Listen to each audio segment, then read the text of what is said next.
বন্ধুরা, তিনি বললেন, প্রত্যেক দিন আমি শিখি এবং নিজেকে আপডেট করতে থাকি। এই কথাটি বললেন যিনি 2025 সালের জ্ঞানপীঠ অ্যাওয়ার্ড পেলেন এবং পরেই এই হলো তার রিয়াকশন। তিনি হচ্ছেন তামিল পোয়েট, লিরিসিস্ট ভাইরামুথু। 8,000 গান লিখেছেন, মানে কবিতা লিখেছেন। সেই কবিতা গানে রূপান্তরিত করে লিরিসিস্ট হিসাবে বহু হিট সিনেমাতে উনি 3 জেনারেশন ধরে কবিতার সাপ্লাই দিয়ে যাচ্ছেন। অসংখ্য বই আছে লেখা। তো যাই হোক, এই যে বললেন প্রতিদিন আমি শিখি, চলুন আজ আমরাও একটা জিনিস শিখি, নিজেকে আপডেট করি। বন্ধুরা, আজ হচ্ছে ওয়ার্ল্ড পোয়েট্রি দিবস।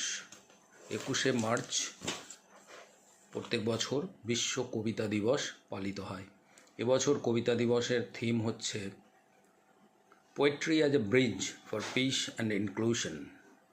এর পারপাসগুলো হচ্ছে promoting connection across diverse culture languages, promoting healing and unity in a turbulent world, promoting endangered languages through poetic expression, and appreciating the role of poetries in human experience and to honor the poets.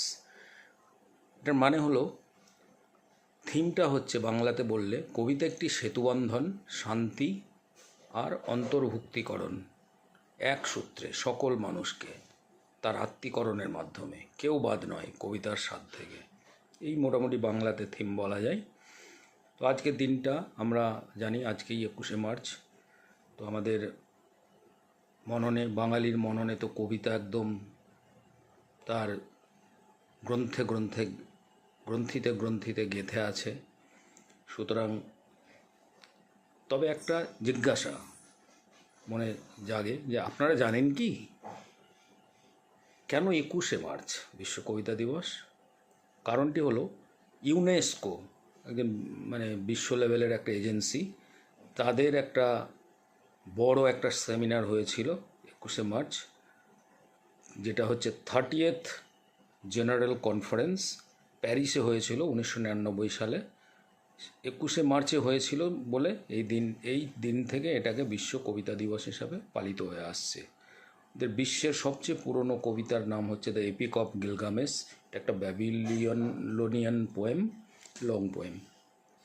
বন্ধুরা, ভালো থাকবেন, happy mind, happy health, keep smiling always. প্রণাম, নমস্কার।